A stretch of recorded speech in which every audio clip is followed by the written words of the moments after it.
할렐루야, 조나치입니다. 오늘도 말씀을 하루 시작합니다. 슬기로운 아침 시간 이사야 30장 말씀입니다.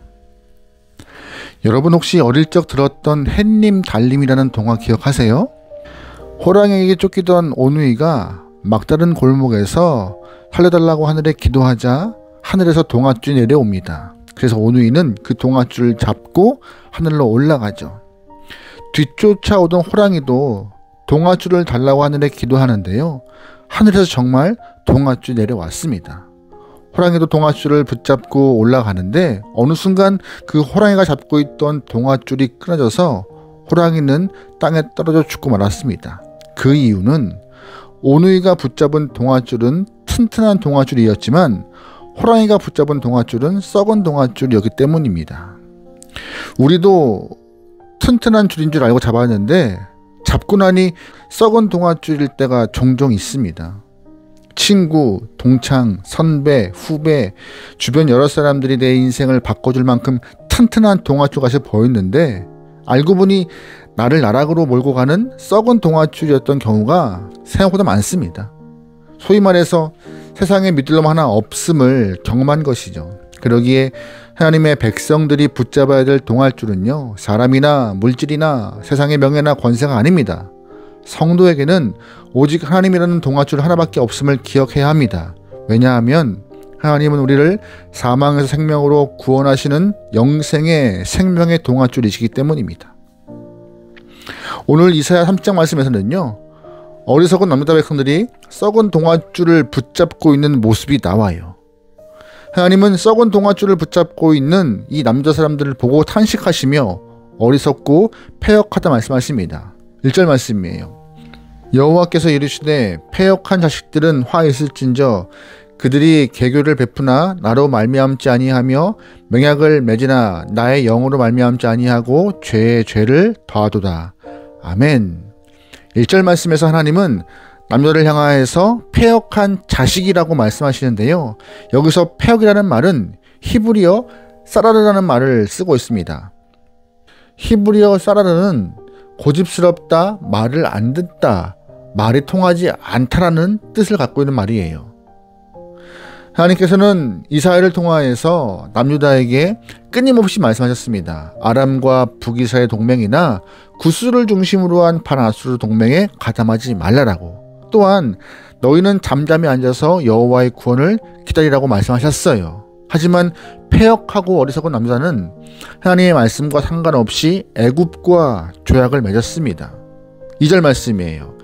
그들이 바로의 세력 안에서 스스로 강하려 하며 애굽의 그늘에 피하려 하여 애굽으로 내려갔으되 나의 입에 묻지 아니하였도다. 아멘. 남유다는 하나님께 묻지 않고 애굽과 조약을 맺었습니다. 또한 애굽의 그늘에 피하려고 내려갔어요. 그 모습은요, 애굽을 튼튼한 동아줄로 보고 있던 남유다의 어리석은 모습을 알 수 있는 것이죠.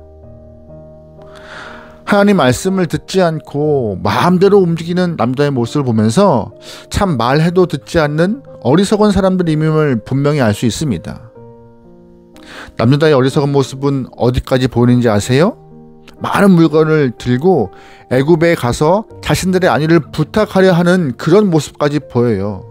하나님은 그런 모습을 조롱하며 비웃고 계세요. 6절 말씀이에요. 네겝 짐승들에 관한 경고라. 사신들이 그들의 재물을 어린 나귀 등에 싣고 그들의 보물을 낙타 안장에 얹고 암사자와 수사자와 독사와 및 날아다니는 불뱀이 나오는 위험하고 곤고한 땅을 지나 자기에게 무익한 민족에게로 갔으나. 아멘. 사신들이 재물을 어린 나귀에 싣고 아주 위험한 길을 지나서 애굽으로 내려가고 있는 모습을 말하고 있습니다. 그런데 실질적으로 지금 애굽의 모습은요, 남유다가 생각하는 것만큼 튼튼하고 강한 동아줄이 아니었습니다. 물론 애굽도 한때는 세계 최강대국 중에 하나였습니다. 하지만 지금은요, 이전의 힘을 잃어버리고 구스에게도 점령당할 만큼 힘이 없는 나라가 되었어요. 그런데 남유다가 이런 애굽에 기대고 있는 것이죠. 하나님은 이사야를 통해 가만히 앉아 구원을 기다리라고 분명히 말씀하셨습니다. 하지만 남유다는 기다리지 못하고 애굽을 의지해 버렸어요. 남유다 보기에 애굽은 여전히 강하고 튼튼해 보였던 것이죠. 잘못된 파악입니다. 그래서 하나님은 애굽을 가만히 앉아있는 라합이라 표현하였습니다. 7절 말씀입니다. 애굽의 도움은 헛되고 무익하니라. 그러므로 내가 애굽을 가만히 앉은 라합이라 일컬었느니라. 아멘. 7절에 등장하는 라합을 보면은요, 여호수아에 등장하는 기생 라합을 연상시키지만 사람이 아니라 무서운 바다 생물을 일컫는 말입니다. 시편 89편에 등장하는 말인데요, 하나님이 지으신 바다 생물 중에서 사람에게 공포감을 주는 생물이 라합이에요. 바다 생물이요. 그런데 본문을 잘 보시면 이 무서운 라합을 애굽에 비하고 있어요. 다시 한번 진짜 잘 보시면요, 근데 이 라합이 어떤 상태이죠? 가만히 앉아 있습니다. 다시 말해서 맥 못 쓰고 있는 상태라는 것이에요. 힘있게 움직이는 라합이라면 무섭습니다. 하지만 가만히 앉아 있고 맥 쓰지 못하는 라합은요, 위험한 존재가 안 되는 것이에요. 그러니까 지금 애굽의 현실이 가만히 앉아있는 라합과 같이 맥 못 쓰는 라합과 같은 상태라는 것을 성경은 말하고 있는 것입니다. 그런데 남유다는 가만히 앉아있는 라합과 같은 애굽에 나라의 명운을 걸고 도움을 청하고 있습니다. 그래서 하나님은 그 남유다를 향하여서 어리석은 백성이라 패역한 자식이라 부르시고 계신 것이죠. 하나님께서는 오늘 우리에게도 가만히 앉아서 여호와의 구원을 기다리라 말씀하십니다. 가장 좋은 때 가장 좋은 방법으로 너희를 구원할 거라 말씀하세요. 도울 거라 말씀하십니다. 하지만 우리는 당장의 두려움 때문에 어디인가에 기다려고 합니다. 하지만 하나님은 어리석은 인간들에게 걸음을 멈추고 가만히 앉아 여호와의 구원을 기다리라, 구원을 허락하겠다 말씀하세요. 18절의 말씀입니다. 그러나 여호와께서 기다리시나니 이는 너희에게 은혜를 베풀려 하심이요 일어나시리니 이는 너희를 궁휼히 이기려 하심이라. 대저 여호와는 정의 하나님이시라. 그를 기다리는 자마다 복이 있도다. 아멘. 말씀은 분명히 말해요. 하나님을 가만히 기다리는 자 복이 있더라고요. 하지만 의지가 있는 인간에게 가만히 기다린다는 것은 굉장히 어려운 일입니다.